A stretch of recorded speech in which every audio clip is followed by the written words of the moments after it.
पहला पाठ प्रकाशना ग्रंथ। तब स्वर्ग में ईश्वर का मंदिर खुल गया और मंदिर में ईश्वर के विधान की मंजूषा दिखाई पड़ी। आकाश में एक महान चिन्ह दिखाई दिया। सूर्य का वस्त्र ओढ़ी एक महिला दिखाई पड़ी। उसके पैरों तले चंद्रमा था और उसके सिर पर 12 नक्षत्रों का मुकुट। वह गर्भवती थी और प्रसव वेदना से पीड़ित होकर चिल्ला रही थी। तब आकाश में एक अन्य चिन्ह दिखाई पड़ा। लाल रंग का एक बहुत बड़ा पंखदार सर्प। उसके 7 सिर थे, 10 सींग थे और हर एक सिर पर एक मुकुट था। उसकी पूंछ ने आकाश के 1/3 तारे बुहार कर पृथ्वी पर फेंक दिए।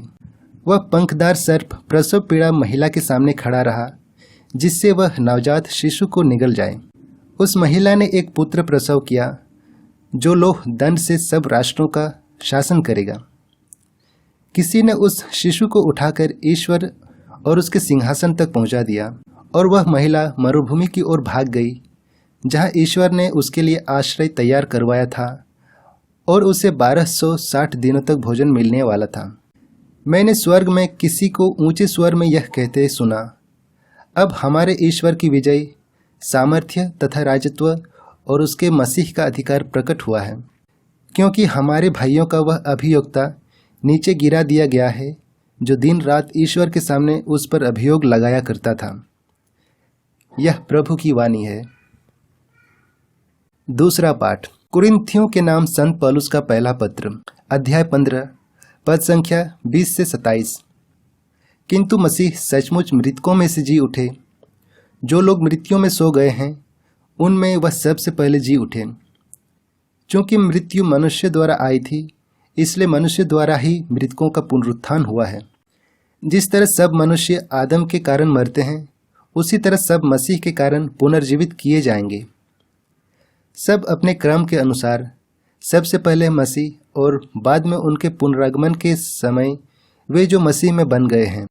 जब मसीह बुराई की सब शक्तियों को नष्ट करने के बाद अपना राज्य पिता परमेश्वर को सौंप देंगे, तब अंत आ जाएगा, क्योंकि वह तब तक राज्य करेंगे जब तक वह अपने सब शत्रुओं को अपने पैरों तले न डाल दें।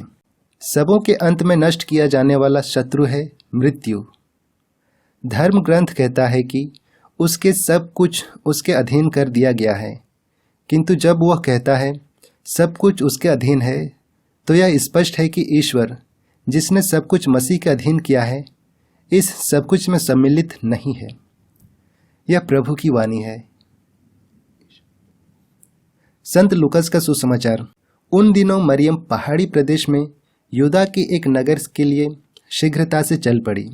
उसने जकरियस के घर में प्रवेश कर एलिजाबेथ का अभिवादन किया। ज्यों ही एलिजाबेथ ने मरियम का अभिवादन सुना, बच्चा उसके गर्भ में उछल पड़ा और एलिजाबेथ पवित्र आत्मा से परिपूर्ण हो गई। वह ऊंचे स्वर में बोल उठी, आप नारियों में धन्य हैं और धन्य है आपके गर्भ का फल। मुझे यह सौभाग्य कैसे प्राप्त हुआ कि मेरे प्रभु के माता मेरे पास आई? क्योंकि देखिए, ज्यों ही आपका प्रणाम मेरे कानों में पड़ा, बच्चा मेरे गर्भ में आनंद के मारे उछल पड़ा। और धन्य है आप जिन्होंने यह विश्वास किया कि प्रभु ने आपसे जो कहा वह पूरा हो जाएगा।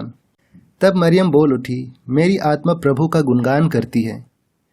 मेरा मन अपने मुक्तिदाता ईश्वर में आनंद मनाता है, क्योंकि उसने अपनी दीन दासी का कृपा दृष्टि की है। अब से सब पीढ़ियां उन्हें धन्य कहेंगी, क्योंकि सर्वशक्तिमान ने मेरे लिए महान कार्य किए हैं। पवित्र है उसका नाम। उसकी कृपा उसके श्रद्धालु भक्तों पर पीढ़ी दर पीढ़ी बनी रहती है। उसने अपना बाहुबल प्रदर्शित किया है। उसने घमंडियों को तितर बितर कर दिया है। उसने शक्तिशालियों को उसके आसनों में गिरा दिया और दीनों को महान बना दिया है। उसने दरिद्रों को संपन्न किया है और धनियों को खाली हाथ लौटा दिया है। इब्राहिम और उसके वंश के प्रति अपने चिरस्थायी दया को स्मरण किया। उसने हमारे पूर्वजों के प्रति अपनी प्रतिज्ञा के अनुसार अपने दास इस्राएल की सुधि ली है। लगभग 3 महीने एलिजाबेथ के साथ रहकर मरियम अपने घर लौट गई। यह हमारे प्रभु का सुसमाचार है।